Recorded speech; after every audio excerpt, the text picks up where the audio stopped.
방송에서 제공하는 투자 정보는 투자 판단에 대한 조언입니다. 방송에서 제공하는 주식의 가치, 가격 상승 및 가격 하락에 대해서는 방송사에서 보장하지 않습니다.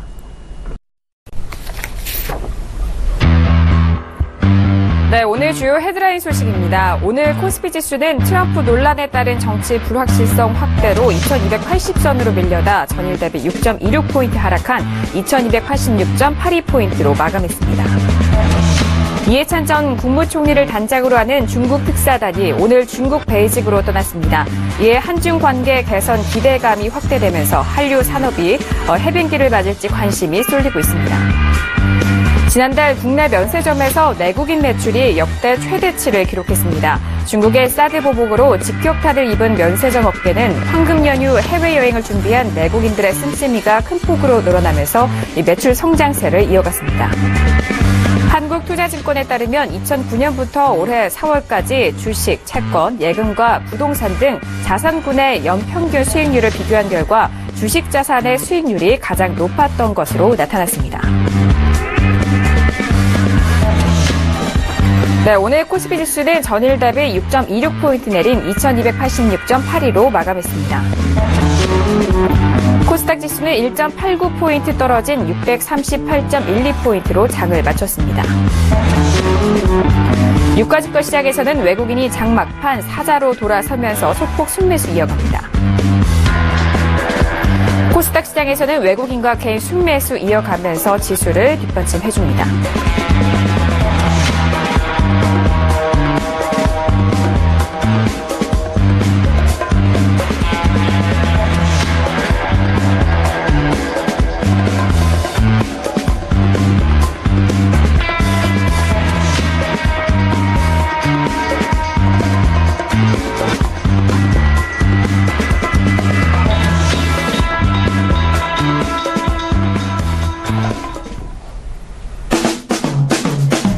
안녕하세요. 평택촌놈의 정석투자 MC 김은혜입니다. 벌써 목요일입니다. 이번 주 상당히 큰 빅 이벤트로 인해서 우리 시장까지 여객을 상당히 많이 받고 있는데 작년 연말에는 트럼프 랠리로 좀 긍정적인 방향으로 이어갔지만 이번에는 좀 반대인 상황입니다.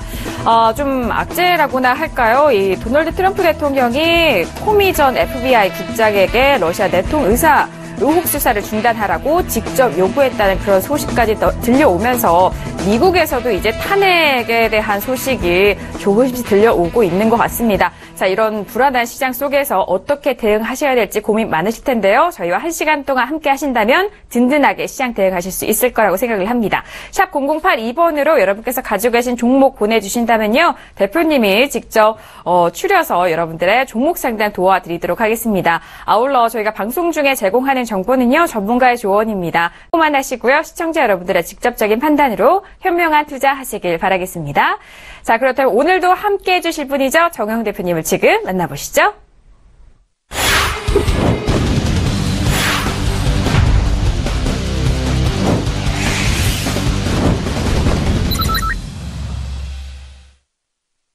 네, 정영 대표님 지금 바로 만나봅니다. 어서 오세요.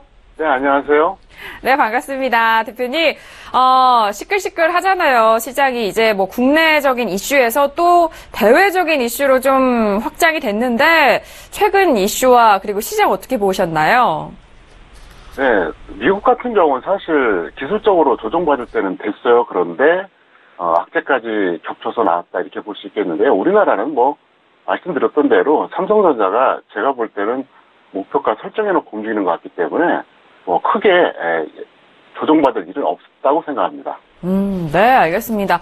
걱정 많이 안 하셔도 될 것 같아요. 미국 쪽에서는 워낙 최근에 지수가 나스닥을 비롯해서 올라와주는 흐름이었는데, 최근 이런 들려오는 악재로 인해서 조정을 받고 있는데, 자, 그래서 미국이 이렇게 조정을 받아서 우리에게도 좀 영향을 미치지 않을까 걱정하셨던 분들은 일단은 좀 안심하셔도 되고요. 일단 저희 정석투자와 1시간 동안 함께 하신다면은 든든한 대응 되실 것 같습니다. 자, 이렇게 정영 대표님과 오늘도 1시간 동안 함께 하겠고요. 자, 오늘 양시장 모두 좀 내림세로 이어갔는데 오늘 시작은 대표님이 어떻게 정리를 해주셨을까요? 먼저 오늘의 키워드 화면 통해서 확인합니다. 네, 평택촌놈의 오늘장 한마디입니다. 북한 핵 미사일보다 더 무서운 트럼프 폭탄이라고 꼽아주셨네요. 네, 이 대외적인 그 변수, 북한의 핵과 미사일에 대한 이슈보다, 이 트럼프 폭탄이 더 무섭다라고 꼽아주셨어요. 너무 궁금한데요. 대표님, 오늘장 키워드 풀어주시죠. 네, 북한과 관련된 핵과 미사일은 사실 현실적으로 이렇게 좀 와닿지는 않죠. 왜냐하면 북한이 한국에게 공격한다는 것도 좀 쉽지 않고요. 왜 그러냐면 북한 정권 끝나는 걸 의미하기 때문에 그렇고요. 또 반대로 미국이 선제 공격한다? 그것도 쉽지 않아요. 왜 그러냐면, 그러기 위해서는 그 주한미군이야 뭐 내버려두겠지만은 외국인을 포함해서 뭐 전체적으로 피난시켜야 되잖아요. 그래서 여러 가지로 현실 가능성은 떨어진다. 근데 트럼프와 관련된 거는 이제 드디어 터졌는데요. 이건 아마도 1년 내내, 2017년 내내 아마 영향을 받을 것 같습니다. 그래서 제가 그렇게 전해드렸는데요. 우려했던 바가 터졌습니다. 그래서 잠깐 그 대외적인 변수일 수 있는 미국 정치상 간단하게 정리를 해드리겠습니다. 첫 번째는요, 미국 법무부에서 러시아 스캔들에 대해서 특검을 결정했다는 겁니다. 특검 결정했다고 하는 것은 결국 수사를 하겠다는 얘기예요. 그게 다른 것도 아니고 이제 미국 대선과 개입된 해킹 문제 그리고 트럼프 캠프가 러시아와 내통한 거 이 두 가지인데요. 수사가 쉽지 않거든요. 안 할 수는 없고 쉽지는 않고 예를 들어서 뇌물죄 같은 경우에는 수수자나 공여자나 불러갖고 조사하잖아요. 우리나라가 현재 그런 식이 아닙니까? 어쨌든 뇌물과 관련된 혐의로 박근혜 대통령은 수수자, 이재용 부회장은 공여자 이런 차원에서 구속시켜놓고 지금 수사하잖아요. 이러니까 아무래도 쉽겠죠? 근데 러시아를 불러서 너희가 해킹했냐? 너희가 내통했냐? 이거 물어볼 수는 없잖아요. 그렇기 때문에 이거는 상당히 시간이 많이 걸린다는 게 그렇고요. 두 번째가 뭐냐? 미국 공화당에서 탄핵 주장이 나왔다는 겁니다. 공화당은 여당입니다. 야당이 아니에요. 민주당에서 나오는 거는 충분히 이해를 하죠. 여당 내에서도 나왔다는 거 이 자체가 상당히 좀 위험하지 않나 보고 있고요. 세 번째는 이제 얼마 전에 해임됐죠. 코미 전 FBI 국장 같은 경우에 일단은 그 사람한테 트럼프가 언론인들을 좀 쉽게 고소할 수 하도록 이제 요구를 좀 했어요. 이건 뭐냐? 앞으로 언론 공격받을 가능성이 상당히 높다는 얘기예요. 그리고 러시아 스캔들과 관련돼서 수사를 좀 중단을 압력을 넣었죠. 이 파장이 이게 이게 아주 간단한 게 아니에요. 그렇기 때문에 앞으로도 미국 시장에 좀 영향을 끼칠 것 같고요. 다만 이제 제가 바라는 것은 그냥 좀 서서히 진행되는 거, 그거 하나밖에 없어요. 만약에 이게 빠른 시간에 급속하게 진전이 된다 그러면 글로벌 증시가 전체가 영향을 받을 가능성이 있습니다. 그래서 일단은 좀 지켜보면서 다시 제가 전달을 해드리겠습니다. 네, 알겠습니다. 오늘장 한마디 이렇게 꼽아주셨습니다. 맞습니다. 북한에 대한 핵 미사일에 대해서는 뭐 직접적인 그런 영향과 함께 그런 다가오는 그 감이 좀 적은데 트럼프 쪽 이 미국에 대한 시장에 대한 영향은 직접적입니다. 그리고 중요한 것은 지금 트럼프가 소속되어 있는 당이 공화당인데 공화당 쪽에서도 지금 탄핵 주장이 첫 제기됐다라는 소식이 들려왔다는 건데요. 이 전에는 민주당 쪽에서는 워낙 많은 의원들이 그런 입장을 표명했기 때문에 참 이 점 잘 짚어보셔야 될 것 같습니다. 자, 오늘장의 키워드 이렇게 정리를 해봤고요. 그렇다면 오늘 우리 시장, 양시장에 대한 정리도 세심하게 다시 한번 도와드리도록 하겠습니다. 자, 오늘장 정리를 해보도록 하겠습니다. 일본 쪽에서는 1% 넘게 하락을 했는데 그래도 그에 반해서 우리 시장은 좀 든든하게 받쳐준 것 같거든요. 대표님 양시장 정리 도와주실까요? 네, 오늘은 철저하게 심리로 움직인 시장입니다. 네. 보통 호재가 나올 때보다는 악재가 나올 때 그러거든요. 그거를 이제 제가 화면으로 설명을 드리겠습니다. 네. 화면 보시면은요, 매트릭스 보세요. 보시면은요, 현재 그 상단에 있는 게 왼쪽이 코스피, 오른쪽이 코스닥이에요. 그럼 하단에 있는 걸 보시면 왼쪽이 선물, 오른쪽이 삼성전자입니다. 한번 상단에 좌우 두 개 비교해 보세요. 거의 똑같죠? 네, 거의 똑같아요. 분봉이 거의 일치할 정도로 똑같고요. 선물도 마찬가지입니다. 왜 이러냐? 오늘은 철저하게 심리로 움직였다는 것을 증명해 주는 겁니다.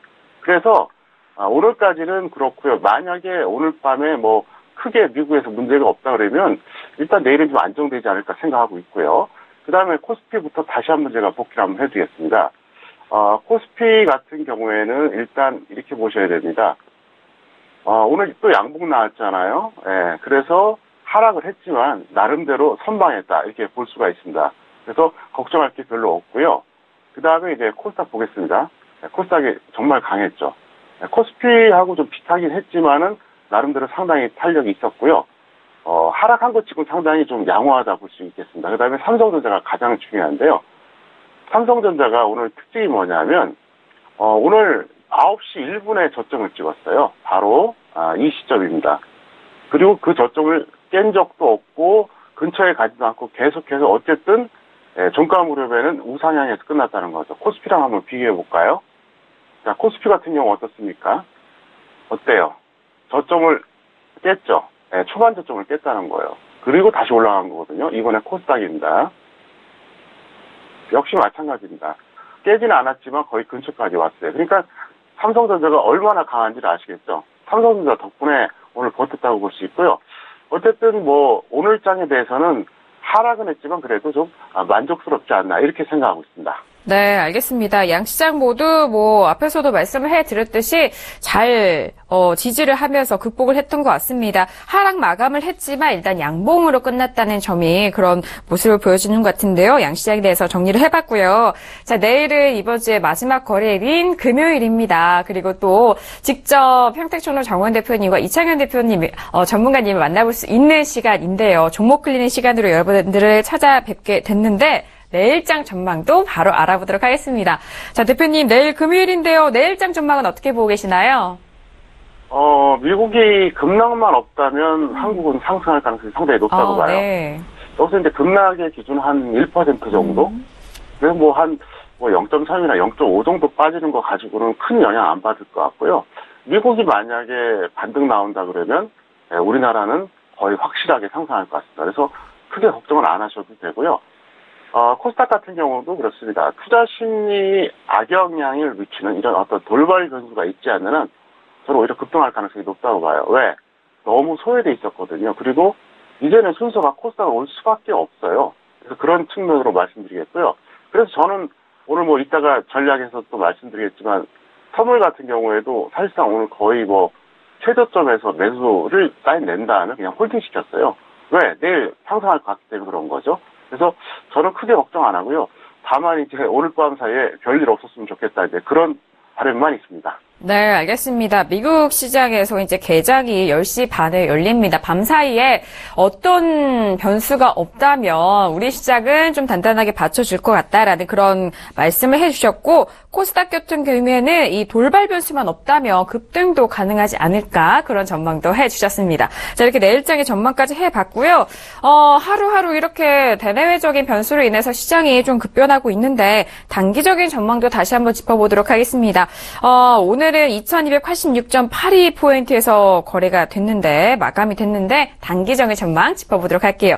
자, 대표님, 단기 전망은 어떻게 짚어보면 좋을까요? 네, 제가 계속해서 5월 10일 지수를 언급했잖아요. 네네. 5월 10일 지수를, 기준으로 봤을 때, 이제 고점 돌파하느냐, 저점 이탈하느냐 봤는데, 오늘 극적으로 지지가 됐습니다. 그래서, 2264선이 이제 지지가 확인됐고, 오늘 반등이 좀 나아졌기 때문에 저는 추가 상승이 유력하다고 보고 있는데요. 역시 화면을 통해서 설명드렸습니다. 현재 나가는 건 코스닥이고요. 코스피 보여드릴게요. 코스피 같은 경우에는 이거를 이제 뭘 보셔야 되냐면요. 5월 10일 차트를 같이 보셔야 됩니다. 5월 10일이요. 2분봉으로 봐야겠네요. 여기 보이시죠? 그 당시 고점이 2323, 저점이 2264였어요. 그래서 오늘, 이게 만약에 이탈되나 하고 지켜봤더니 이탈이 안 됐더라고요. 맨 오른쪽 보시면은 제가 동그라미 표시해놨는데 이탈이 안 됐어요. 그리고 종가 여기서 끝났습니다. 최근에 제가 그 이후로 계속 얘기했었어요. 횡보할 거라고. 횡보를 했잖아요. 근데 이게 정상적 흐름이고 오늘 같은 경우 이제 미국발 악재 때문에 좀 덩달아 무너졌다 볼 수 있는데 이게 지지가 됐기 때문에 특별한 일이 없으면 어떻게 되겠습니까? 이 아래로 이탈하지 않고 언젠가는 위쪽으로 돌파한다. 그렇기 때문에 저는 긍정적으로 보고 있습니다. 네, 단기 전망에 대해서도 짚어주셨는데 일단 저점에 대한 선은 5월 10일에 저점이 2264.31포인트였습니다. 오늘 이런 좀 급변하는 시장 속에서도 이 저점을 지켜 나갔는데요. 오늘장의 저점은 2267.08포인트입니다. 저점을 지금 확인하고 추가 상승 위력이 더욱더 한 표를 더 얻어주셨으니까요. 잘 참고해보시길 바라겠습니다. 자, 이렇게 오늘장 정리와 함께 내일장 전망 그리고 단기 전망까지 알아봤고요. 이어서 오늘은 어떤 종목 이슈와 공시가 올라왔을까요? 화면 통해서 만나봅니다. 네, 오늘 종목 이슈와 공시사항입니다. 먼저 첫 번째 종목은요, 유니슨이 떴습니다. 흑자 전환과 신재생 에너지 정책의 5일째 상승세를 이어가고 있는 흐름, 이슈가 떴네요. 자, 이어서 다음 소식입니다. 자, 역시 트럼프 탄핵설에 대한 소식도 들려왔는데, 이전에 대선 때 힐러리 테마로 강세를 받았던 인디에프, 다시 한번 주목을 받고 있는 소식이 들려왔습니다. 자, 이어서 동원 시스템즈인데요. 한진 PNC와 흡수 합병 결정 공시가 떴네요. 자, 이어서 최대주주 변경 공시사항입니다. S마크가 최대주주 변경이 됐다라는 공시사항 또한 올라왔습니다. 네, 먼저 첫 번째 종목은 유니슨이 떴습니다.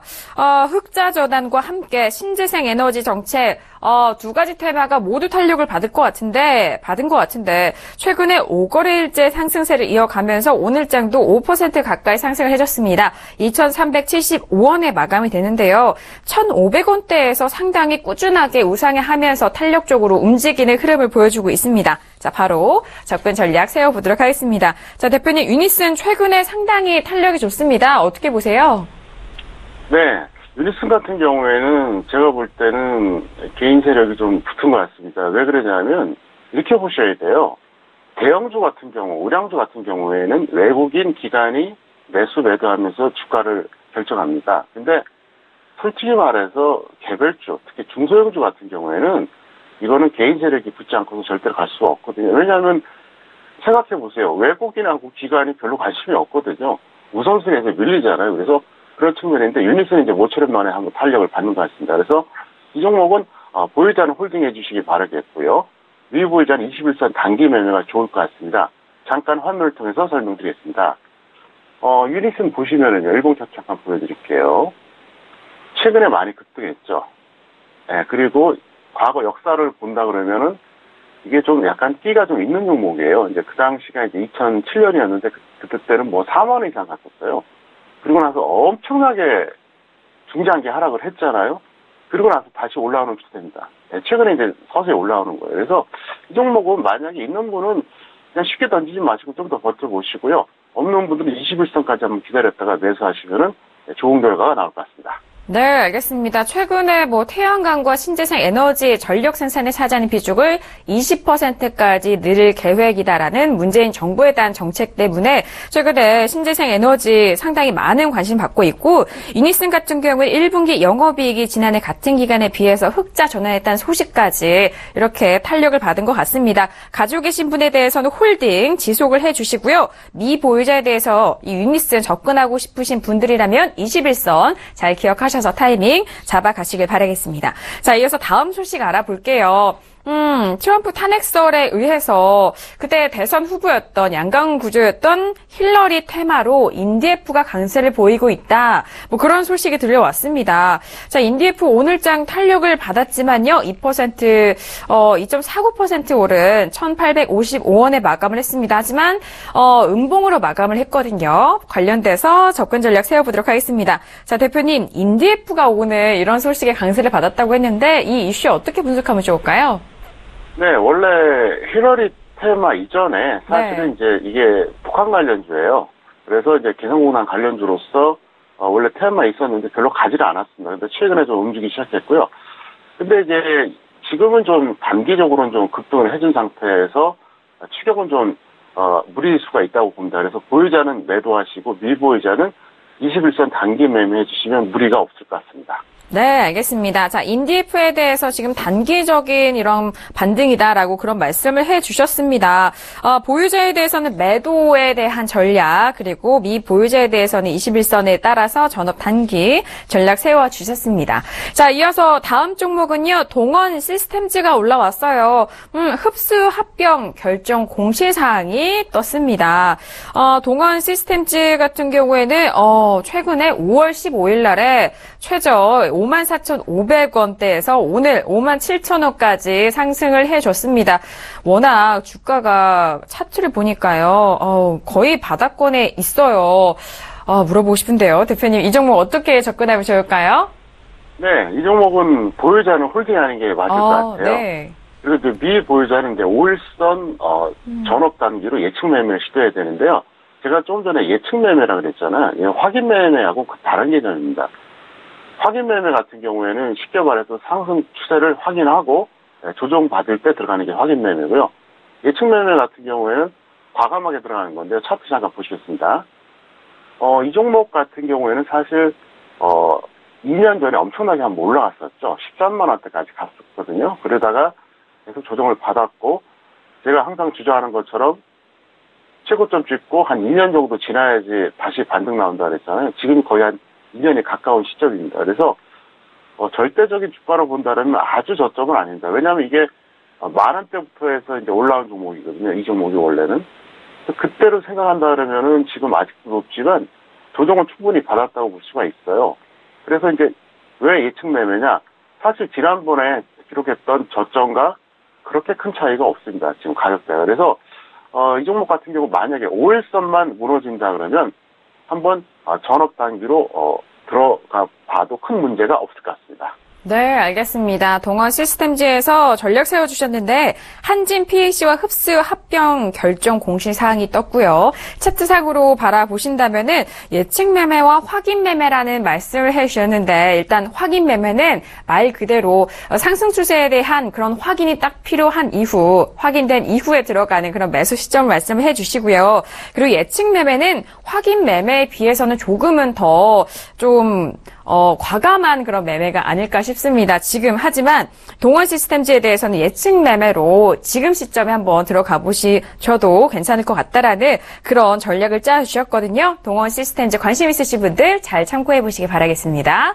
자, 이어서 다음 종목은요, S마크가 올라왔습니다. 최재주주 변경 공시가 떴는데요. S마크 같은 경우에는요, 오늘 13% 넘는 급등세를 이어갔습니다. 2,750원이에요. 바로 들어보도록 하죠. 대표님, S마크 어떻게 보고 계시나요? 네, 이 종목은 그 재료가 미리 좀 새나가지 않았나 이런 생각을 해요. 차트 보면 알 수 있거든요. 그래서 보유자를 매도하시고 미보유자는 관망 또는 전업 단타로 하시는 게 합리적일 것 같습니다. 잠깐 차트 보시겠습니다. 이 종목이 이제 바닥권 가격대가 이제 한 1,000원대였거든요. 그러다가 최근에 3,000원이 넘어갔습니다. 그리고 공시는 이제 오늘 나왔다고 볼 수 있는데, 이미 제가 볼 때는 어느 정도 이거는 좀 유포되지 않았나 이렇게 판단이 되고요. 그리고 아직까지는 어때요? 아직까지는 트렌드가 하락 트렌드입니다. 그러니까 61선이 여기서 크로스가 되면서 더 아래에 있잖아요. 그 이후로 지금까지도 그렇습니다. 그래서 만약에 이 종목이 계속 갈 수도 있어요. 근데 가지 못한다 그러면 최근 가격대가 아마도 고점 가능성이 높기 때문에 일단 그 점을 여러분들이 참고하시면 좋을 것 같습니다. 네, 알겠습니다. S마크는 이전에 가히라드 상호 변경으로 했는데, 지금 S마크는 차트를 본다면 이런 소식이 선 반영됐는지 미리 유출이 됐는지 그걸 예측을 해볼 수 있다고 합니다. 대표님이 분석을 해주셨는데, 일단 보유자에 대해서는 매도 관점, 미보유자에 대해서는 관망에 대한 포지션 설정 도와드렸으니까요. 잘 참고해보시기 바라겠습니다. 자, 오늘의 주요 공시와 이슈 사항 분석을 해봤고요. 본격적으로 오늘의 종목들 하나씩 만나보도록 하겠습니다. 먼저 오늘의 우량주 화면 통해서 확인하시죠. 네, 평택촌놈의 오늘의 우량주입니다. 첫 번째 종목 넷마블 게임즈가 올라왔고요. 두 번째 종목도 볼게요. 삼성 엔지니어링이 떴습니다. 네, 첫 번째 종목은 넷마블 게임즈예요. 상장 당시, 상장 이전부터 상당히 이 종목에 대해서는 말들이 많은 것 같은데 상장 이후에도 계속적으로 주목을 받고 있습니다. 자, 오늘은 좋은 소식이 아닐 것도 같은데 바로 대표님과 분석을 해보도록 하겠습니다. 대표님, 넷마블 게임즈 올라왔습니다. 어떻게 분석해 주실까요? 네, 저는 적정 주가를 매달 업데이트합니다. 네. 그런데 신규 상장주 같은 경우는 이제 상장 당일날 바로 이걸 이제 계산이 돼서 올라오거든요. 근데 넷마블 게임즈는 적정주가 29,000원짜리예요. 그러면 지금도 상당히 높죠. 그래서 절대 고평가 종목이기 때문에 보유자는 매도 관점이 좋고요. 미보유자는 아직은 관망을 할 필요가 있다. 확실하게 조정 받으면 모르겠는데 그렇지 않으면 지금은 안 들어가는 게 좋을 것 같습니다. 그리고 이 종목은 뭐 신규주니까 차트는 보여드리지 않고 이 정도로 제가 답변하겠습니다. 네, 알겠습니다. 고평가되어 있는 넷마블 게임즈 지금 적정 주가가 29,000원입니다. 지금 현재 148,000원이에요. 뭐 적정 주가에 비해서 상당히 고평가되어 있지만 지금 공모가보다 5.7% 좀 빠진 가격이거든요. 상당히 기대감을 많이 받았던 상장주임에도 불구하고 상장 이후에 실망스러운 주가 흐름을 보여주고 있습니다. 이 종목에 대해서는요. 보유자에 대해서는 고점 매도, 미보유자에 대해서는 관망 시점 말씀 도와주셨으니까요. 잘 참고해 보시길 바랄게요. 자, 이어서 다음 종목도 빠르게 만나보도록 하겠습니다. 삼성 엔지니어링이 두 번째 우량주로 떴어요. 오늘 3% 넘게 빠지면서 12,200원에 마감을 했습니다. 자, 삼성 엔지니어링은 오늘 어떻게 우량주로 꼽아주셨는지 바로 설명 들어보도록 하겠습니다. 대표님 설명 부탁드릴게요. 네. 삼성 엔지니어링 같은 경우에는 보유자는 매도하시고요. 미보유자는 전업 단기로 121선 이하에서 접근해 주는 게 좋습니다. 잠깐 화면을 보시겠습니다. 이 종목은 서울경제TV 시청을 오래 하셨던 분들은 아마도 기억을 하실 겁니다. 이 종목에 대해서 제가 서울경제TV 출연했을 때 그때 2013년이었거든요. 그때 뭐라고 전망했었냐면 그때 어떤 투자자가 이제 질문이 들어왔어요. 이걸 어떻게 쓰면 좋겠냐. 이미 그때도 반토막이 났더라고요. 이거 12만 원에 들어갔어요. 그래서 제가 뭐라고 그랬냐면 짧게 얘기했죠. 앞으로도 반토막 확실하게 납니다. 매도하십시오. 이렇게 얘기했거든요. 근데 결과적으로 이게 10,000원이 깨졌어요. 도대체 왜 토막이란 겁니까? 무지막지하죠. 사실 이거는 뭐 이렇게 추세적으로도 그렇고 내용적으로도 그렇고 크게 기대할 게 없어요. 그렇기 때문에 그냥 만약에 뭐 없는 분들 같은 경우에는 요 121선이 깨진다. 그러면 이쯤에서 한번 단기 매매 해보시는 건 제가 반대를 안 하겠는데요. 추세 매매할 종목은 아니라고 생각합니다. 네, 알겠습니다. 일단 추세가 이미 무너진 상태이기 때문에 추세 매매에 대해서는 좀 반대를 하시는 것 같습니다. 작년 11월 9일에 최저 8,930원에서 지금 올라온 흐름이긴 해요. 근데 최근에 고점이 13,700원, 지금 12,200원대이기 때문에 지금 시점에 대해서는 매도 관점이다라는 그런 말씀을 해주셨고 미보유자에 대해서는 좀 짧게 수익을 낼 수 있는 방법을 알려주셨는데 121선 이하에서 단기 매매는 가능하다라는 그런 말씀 해주셨습니다. 자, 이렇게 오늘의 우량주였어요. 넷마블 게임즈와 삼성 엔지니어링 알아봤고요. 이어서 오늘의 개별주도 알아보도록 하겠습니다. 화면 통해서 확인하시죠. 네, 오늘의 개별주입니다. 먼저 첫 번째 종목 에머슨 퍼시픽 올라왔고요. 두 번째 종목도 볼게요. 동양고속이 올라왔네요. 네, 에머슨 퍼시픽이 또 오랜만에 올라왔는데 자, 오늘 6% 넘게 상승을 해줬네요. 35,600원. 워낙 1월에 최저점이었습니다. 28,200원을 기록한 이후 상승세가 올라와 있는데 아무래도 에머슨 퍼시픽은 2016년과 2015년에 상당히 강세를 보였던 종목인데 바로 들어보도록 하겠습니다. 자, 대표님 에머슨 퍼시픽 오늘 어떻게 꼽아주셨을까요? 네, 원래 코스닥 오락문화 이쪽 관련주들 중에서 네. 저평가된 게 별로 없어요. 근데 이 종목은 좀 저평가가 되어 있습니다. 적정주가 이제 47,300원이고요. 그래서 이제 보유자는 홀딩하시고 미보유자는 21선 전후에 전업 단기로 들어가는 게 좋겠다 설명드리겠는데요. 잠깐 화면을 보시겠습니다. 화면을 보시면 이제 이 종목이 에머슨 퍼시픽이에요. 조금 전에 언급하셨던 것처럼 나름대로 이제 저점은 현재 다지고 있어요. 그리고 이제 고점에서 이제 밀린 좀 됐죠. 그래서 제가 볼 때는 특별한 일이 없다 그러면은 이 종목은 추가 상승이 가능하지 않을까 이렇게 보고 있습니다. 아직까지는 하락 추세입니다. 그런데 어차피 저평가되어 있다는 메리트가 있기 때문에 21선 이탈했을 때는 매수해도 괜찮을 것 같습니다. 네, 알겠습니다. 에머슨 퍼시픽 하면은 이 레저 사업에 대해 생각을 하시면 될 것 같아요. 아난티 클럽을 대표로 해서 뭐 힐튼, 뭐 골프 스파 리조트 생각을 하시면 될 것 같은데 여전히 지금 저평가되어 있는 국면입니다. 그렇기 때문에 보유자에 대해서는 홀딩하시고 미보유자에 대해서는 21선을 활용해서 매수 시점 잡아보시라는 그런 말씀 해주셨습니다. 자, 첫 번째 개별주는 에머슨 퍼시픽이었고요. 이어서 동양고속도 알아보도록 하겠습니다. 자, 동양고속 오늘 이게 정말 이 정도의 윗꼬리를 처음 본 것 같은데 최근에 상당히 많이 들렸어요. 최고가 44,700원까지 찍고 35,400원에 마무리가 됐습니다. 아마도 이렇게 긴 꼬리가 달린 것은 그동안의 물량들이 좀 소화가 됐을까요? 한번 여쭤보도록 하겠습니다. 대표님, 동양고속 오늘 엄청난 격차가 되어 있는데 어떻게 보세요? 네, 여전히 저평가되는 종목이고요. 네. 이 종목은 둘 중에 하나입니다. 그러니까 아예 중기로 매수해서 홀딩을 하던가 아니면 내일 정도 졸업 단타라던가. 제가 이제 그 윗꼬리가 긴 양봉 종목은 그 다음날 단타하면 된다는 말 많이 했잖아요. 그죠? 그래서 그렇게 하시는 게 낫겠고요. 전업이 단기로 뭐 일주일, 2주일 정도 갖고 있다. 이거는 좀 맞지 않다고 보고 있습니다. 그래서 만약에 이거를 묻어두고 싶다거나 아니면 단타하고 싶은 분들은 접근하셔도 될 것 같습니다. 네, 알겠습니다. 적정주가 77,000원인 비해 상당히 저평가되어 있습니다. 단기 매매보다는 단타로 접근하시고요. 또 중기로도 접근하시기 좋다라는 그런 말씀을 해주셨어요. 정석투자를 시청하신 분들이라면 대표님이 이 차트에 대해서 분석을 해주셨을 때 윗꼬리가 달린 양봉에 대해서 접근 방법 항상 말씀을 해주고 계시죠. 이런 사례가 나올 때에도 계속해서 반복으로 학습해보시길 바라겠습니다. 자, 이렇게 오늘의 개별주였죠. 에머슨 퍼시픽과 동양고속까지 알아봤고요. 이어서 마지막 섹터 오늘의 테마주도 알아보도록 하겠습니다. 화면 통해서 만나보시죠. 네, 오늘의 테마주 보겠습니다. 첫 번째 종목은 ESV가 떴고요. 두 번째 종목도 볼게요. 큐브엔터가 올라왔네요.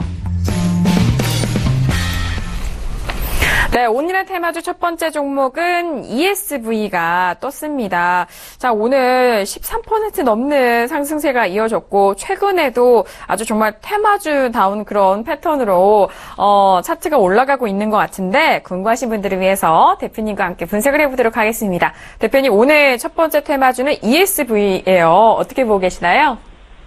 네, 엄청나게 고평가되어 있습니다. 아, 그래요? 적정주가가 300원짜리예요. 어머, 네. 그래서 이제 보유자는 매도하시고 이제 미보유자는 관망이 좋을 것 같은데요. 화면을 보시겠습니다. 보시면 지금 어때요? 3,400원 돼 있죠. 그러면 적정주가 대비 11배가 넘어요. 그래서 물론 더 갈 수도 있겠는데 너무 고평가되어 있기 때문에 한계가 있다고 보고요. 일단 이 종목 같은 경우에는 매도와 미보유자 관망, 이게 더 합리적이지 않을까 이렇게 생각하고 있습니다. 네, 알겠습니다. 역시 테마주답게 엄청나게 고평가되어 있는 종목이라고 합니다. ESV에 대해서는 지금 상당히 적정주가 대비 엄청난 고평가되어 있기 때문에 보유자에 대해서는 매도 관점, 미보유자에 대해서는 당연히 관망 대응이겠죠. 이 점 잘 참고해 보시기 바라겠습니다. 자, 이어서 두 번째 종목은 엔터테인먼트 그룹이 올라왔는데 큐브엔터가 올라왔어요. 엔터주들 같은 경우는 소속되어 있는 그런 가수들이나 그런 연예인에 좀 가려서 올라가고 또 내려가는 그런 종목이기도 한데 큐브엔터 최근에 상당히 바닥권에서 움직이고 있습니다. 하지만 오늘 10% 가까이 올라와주면서 거래량도 폭발을 했고 2,155원에 마무리가 됐습니다. 그리고 그 무엇보다도 꼬리가 달린 양봉으로 마감이 됐어요. 궁금한데요. 바로 들어보도록 하겠습니다. 대표님, 큐브엔터는 어떻게 보면 좋을까요? 네, 기술적으로 바닥 탈출 가능성이 상당히 높아요. 아, 그래요? 그래서 이 종목은 졸업 단기로 21선 전후에서 접근하면 될 것 같은데요. 화면을 보시겠습니다. 자, 어떻습니까? 누가 보더라도 현재 가격대가 거의 바닥권에서 이제 막 탈출하는 가격대입니다. 그리고 급등해줬던 기억이 있는데요. 2019년에 한번 4,000원 이상 갔었고요. 작년에도 5,000원 이상 갔었어요. 근데 너무 많이 급락을 했었죠. 왜냐하면 이제 반토막 이상 났으니까요. 그리고 나서 이제 최근의 모습인데 보세요. 뭐 사실 바닥권 가격에서 크게 올라간 것도 없어요. 그래서 이 종목 같은 경우에는 특별하게 뭐 어떤 악재만 없다 그러면 하방 쪽으로는 이제 좀 지지가 됐다고 볼 수 있기 때문에 개별주 좋아하시는 분들은 전업 단기로 21선 깨지는 걸 한번 노려봤다가 들어가셔도 문제가 없을 것 같습니다. 네, 알겠습니다. 이런 차트 많이 찾으신 분들도 있잖아요. 이제 바닥권에서 탈출을 해서 올라갈 것을 기다리고 있는 그런 차트 많이들 찾으실 텐데 큐브엔트는 지금 이제 바닥권에서 좀 벗어날 준비를 하고 있는 것 같습니다. 좀 호재에 가까운 그런 소식도 많이 들려오고 있고요. 이제 한국과 중국의 그런 관계도 조금 더 유해질 것으로 예상되고 있는 만큼 이런 좋은 소식도 들려왔습니다. 중국 기업과 음악 저작권 독점 공급 계약을 맺고 있다는 그런 소식 또한 들려왔거든요. 이 점 잘 참고를 해보시길 바라겠습니다. 자, 오늘의 테마주였습니다. ESV와 큐브엔터 알아봤고요. 이제 중요한 내일의 전략 알아보는 시간이죠. 바로 현물 전략부터 만나보도록 하겠습니다. 네, 내일장 공략 업종과 테마입니다. 먼저 업종을 볼게요. 코스피에서는 철강, 금속, 직장인 단기로 접근을 해보자이고요. 테마도 보겠습니다. 자, 테마는요, 코스닥 코스피에서 3개월 이내 상장 신규주를 접근해보자라는 그런 전략이시네요. 네, 오늘의 내일장 전략은 조금 더 좀 특별합니다. 업종 그리고 테마에서는 코스닥 코스피 양시장에서 3개월 이내에 상장한 신규 종목에 대해서 꼽아주셨는데 정말 궁금하거든요. 바로 들어보도록 하겠습니다. 대표님, 내일 금요일장인데 업종, 공략 업종과 테마 설명 부탁드릴게요. 네, 원래 시장에 가면 순환매 되는 경향이 있습니다. 네. 그런데 4대 업종 중에서는 철강금속이 좀 약했어요. 그런 측면이거든요. 그래서 잠깐 화면을 보시겠습니다. 현재 보시면은 이게 종합주가지수고요. 그 다음에 가장 강한 게 뭐죠? 네, 전기전자예요. 누가 보더라도 주도주 아닙니까? 두 번째는 운송장비입니다. 운송장비도 최근에 보면 나름대로 많이 올라가줬어요. 그렇게 나쁘진 않죠? 최소한 이제 박스권 이루어졌잖아요. 그리고 이제 화학 같은 경우에도 괜찮죠, 이 정도면은. 문제가 뭐냐? 철강금속 같은 경우에는 이게 추세적으로 보면은 아직도 많이 못 갔어요. 보세요. 그러니까 단기로는 간 것 같은데 어떻습니까? 굉장히 약하잖아요. 그러니까 좀 전에 보셨던 전기전자하고 비교가 안 되죠. 그래서 이거 같은 경우에는 지금 바닥은 벗어난 것 같은데 아직 본격적인 상승을 안 했기 때문에 이쪽으로 접근해 주시면 무리가 없을 것 같고요. 그 다음에 이제 코스피 코스닥 제가 3개월 이내 상장된 신규주를 보자 이렇게 얘기했었는데요. 왜 그러냐면 3개월 이내가 됐는데 아직까지 한번 시장 분출 안 된 것들은 특별한 일이 없으면 지수가 좀 좋을 때 한 번씩 반등이 나오거든요. 그래서 접근해 보시면은 무난할 것 같습니다. 네, 알겠습니다. 자, 코스피에서는 철강, 금속 업종을 꼽아주셨는데 4대 업종 중에서 조금은 탄력이 미진했던 그런 업종에 대해서 업종별 순환매적인 그런 전략에서 말씀을 드렸고요. 테마는 양시장에 대해서 3개월 이내 상장 신규주에 대해서는 아직 튀지 않은 종목에 대해서는 탄력적으로 움직일 예상이다, 전망이다라는 그런 관점에 함께 꼽아주셨습니다. 자, 이렇게 현물 전략 알아봤고요. 이어서 주식 선물 전략도 알아보도록 하겠습니다. 화면 통해서 확인합니다. 네, 내일의 주식 선물 투자 전략이에요. 추세는요, 코스피 유통업을 보시고요. 자, 이어서 단타 전망입니다. 코스피에서는 화학업종, 코스피에서는 의약품, 전략 복귀라고 말씀을 해주셨네요.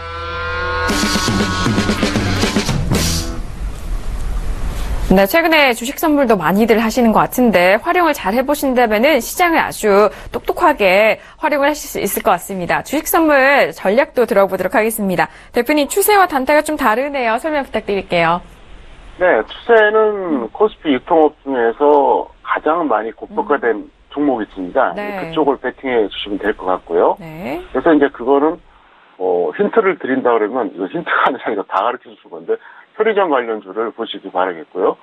단타는 이제 코스피 화학 쪽인데 역시 아무래도 이제 사드 보복과 관련해서 급등했던 이런 종목이고요.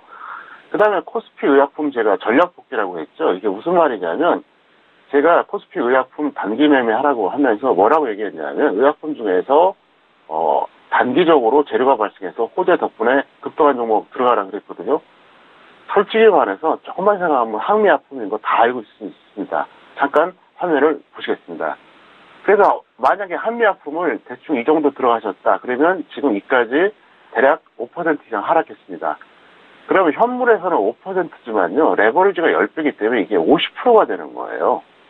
그러니까 방송 참고 잘하셨던 분 같은 경우에는 지난주 후반이라든가 이번 주 초반에 들어갔으면 어떻게 됐을까요? 50% 정도 된다고 봐야 되거든요. 그래서 어쨌든 주식 선물은 여러분들이 많이 베팅하지 마세요.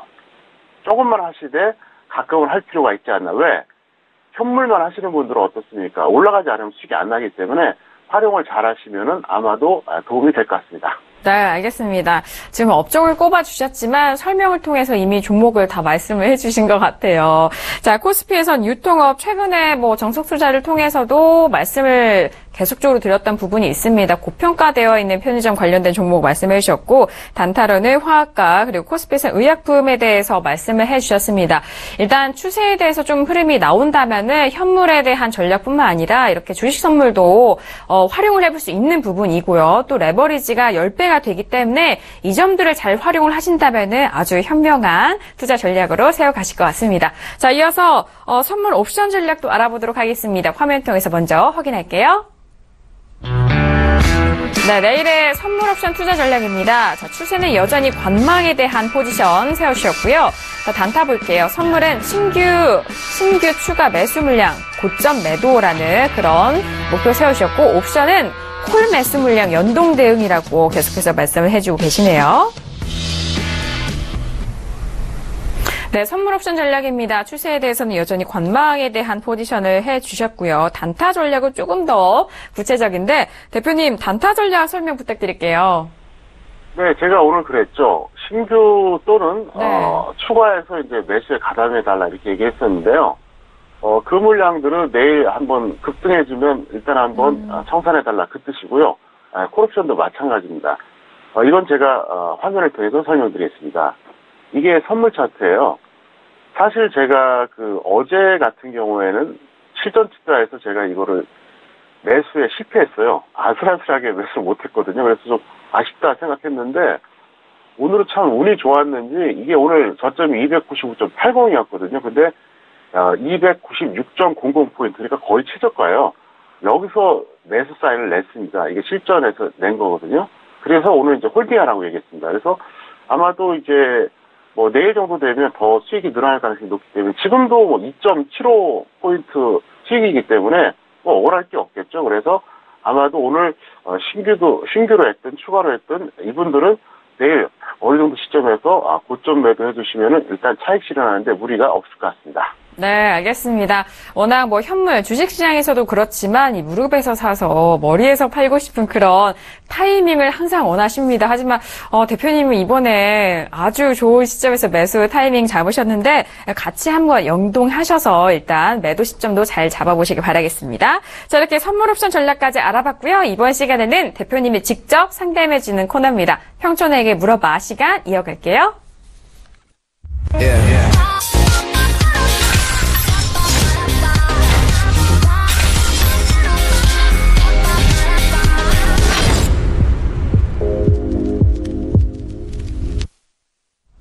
네, 이번 시간 평촌에게 물어봐 시간입니다. 여러분들이 가지고 계신 종목을 직접 보내주신다면 대표님이 직접 가려서 상담을 도와드리는 코너입니다. 샵 0082번으로 보내주신 문자 오늘도 한 종목씩 알아보도록 하겠습니다. 자, 오늘의 문자 첫 번째 문자부터 시작해볼게요.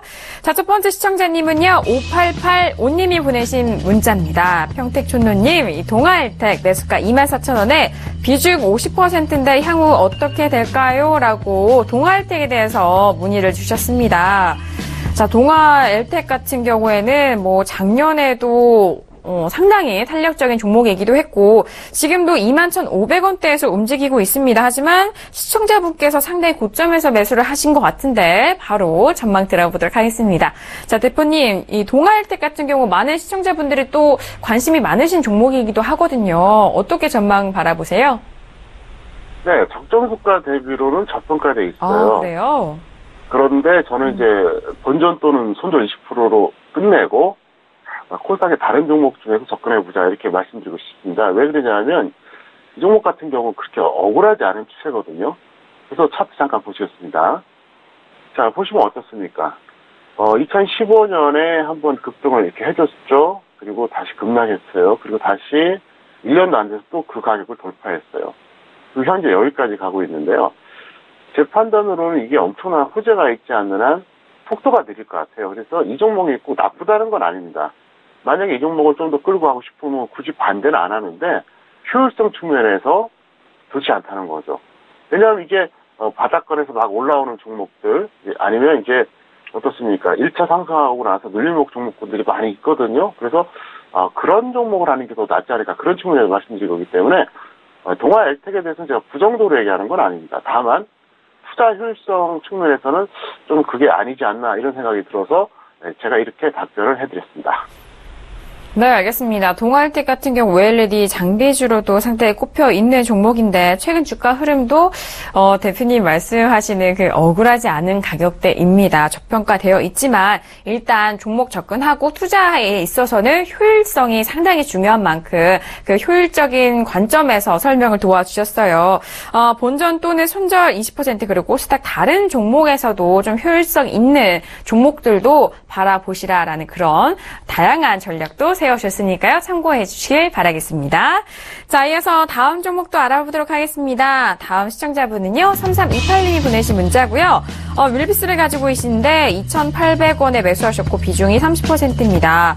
정책주라서 보고 들어갔는데 빠지기만 합니다. 대응 부탁드립니다. 대표님이라고 문자를 보내주셨습니다. 자, 윌비스 같은 경우에는 오늘은 2,520원에 마감을 했습니다. 2,800원이 매수가라고 하는데 정책주로 생각을 하시고 들어갔다고 합니다. 대응 방법 알아보도록 할게요. 자, 대표님 윌비스는 어떻게 저희가 접근하면 좋을까요? 제가 볼 때는 끝났다고 봐요. 아, 그래요? 왜 그러냐면 이게 대선 테마주인데요. 한번 상처로 생각해 보세요, 시청자 여러분. 만약에 여러분이 대선 후보라 그러면 일자리 관련된 공약을 하겠습니까? 안 하겠습니까? 뭐나 다 해요. 그러니까 대선 끝났으니까 같이 끝났다 이렇게 보시면 됩니다. 앞으로도 그렇고 과거에도 그렇고 또 현재도 그렇고 어떻습니까? 대선 주자들이 일자리에 관련돼서 공약을 안 한 사람은 절대 없어요. 그럼 안 할 수가 없잖아요. 그래서 그런 측면입니다. 그래서 이 종목은 손절 10% 또는 본전 매도 후에 교체 매매 하시고요. 주가는 이미 선반영이 됐습니다. 차트를 잠깐 보시겠습니다. 보시면 어때요? 이 종목의 저점이 언제냐? 2014년 초와 2013년 말입니다. 그러니까 이제 대선이 2017년에 있다는 건 다 알고 있잖아요. 그때 이제 어느 정도 세력이 매수해서 들어온 다음에 나름대로 작업을 했죠. 그리고 이제 고점 찍었던 게 언제였습니까? 2017년 초였습니다. 그 이후로는 못 가요. 그리고 이제 대선이 끝났죠. 쉽게 말해서 대선과 연동돼서 또 몇 년 전에 이미 예상할 수 있었던 그런 흐름이란 거죠. 대선 때 일자리 얘기 안 한 사람은 없거든요. 그리고 현재 차트가 어떻습니까? 역배열이 막 되려고 막 폼 잡고 있어요. 그러니까 여기서 만약에 5일선이 만약에 21선 아래로 내려가면 어떻게 됩니까? 이제 완벽한 역배열이 되는 거예요. 이 종목 같은 경우는 좀 지금은 아니지 않나 이렇게 생각하고 있습니다.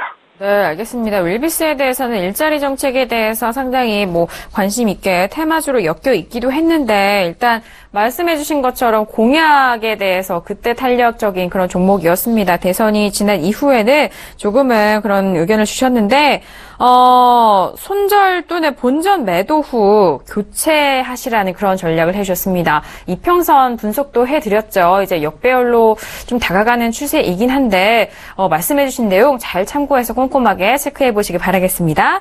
자, 이어서 윌비스 만나봤고요. 이어서 다음 종목 만나보도록 하겠습니다. 4931님이 보내주신 문자예요. 자, 이번 종목은 앞에서도 좀 짚어본 종목인데 넷마블 게임즈를 15만 8천 원에 매수하셨고 비중이 60%라고 하네요. 손절을 해야 될까요, 대표님이라고 문자를 보내주셨습니다. 자, 넷마블 게임즈 정말 문자 잘 주신 것 같아요. 바로 분석 들어보도록 하죠. 대표님, 넷마블 게임즈 매수하신 분이 있으시네요. 네, 어떻게 보세요?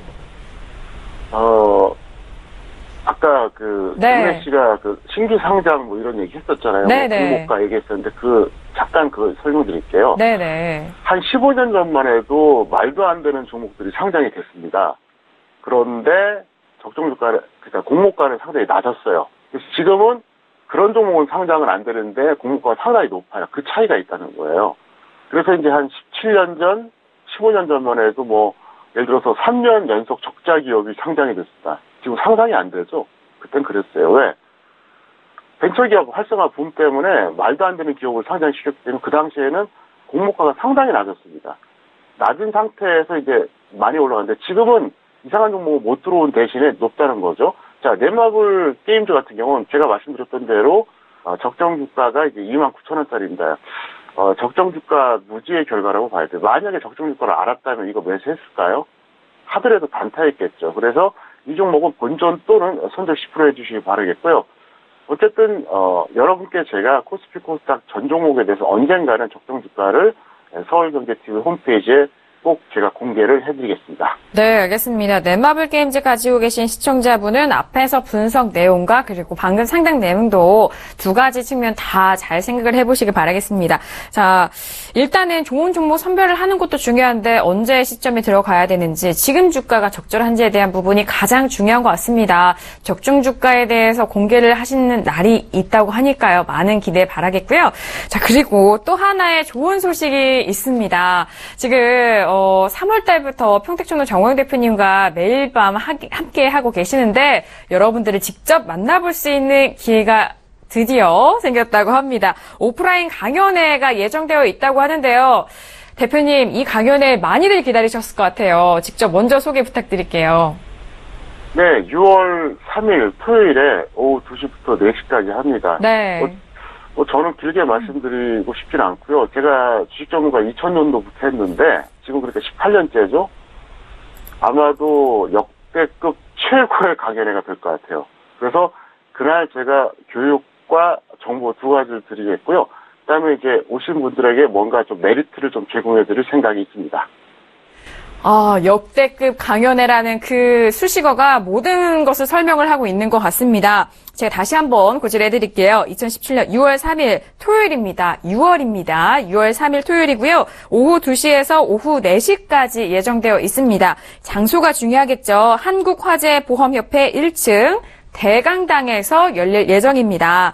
자, 많은 분들 강연에 대해서 궁금하실 텐데요. 문의 주실 때는 1577-7451번으로 전화 주시면 더욱더 강연에 대해서 상세한 내용 저희가 설명을 도와드릴 테니까요. 1577-7451번으로 전화 주시면 되겠습니다. 자, 대표님 오늘도 이렇게 1시간 동안 알차게 저희와 함께 했는데요. 여기서 인사 나누도록 하겠습니다. 대표님 오늘 말씀 감사합니다. 네, 감사합니다. 네, 강연회가 6월에 있다고 하는데 이제 상반기를 알차게 마무리하는 그런 시점에 대표님 만날 수 있을 것 같습니다. 강연회 소식 다시 한번 참고를 해보시길 바라겠고요. 목요일도 이렇게 저희가 마무리를 하겠습니다. 저희는 내일 이 시간 대표님과 함께 다시 돌아오도록 하겠습니다. 1시간 동안 함께해 주신 여러분 오늘도 고맙습니다.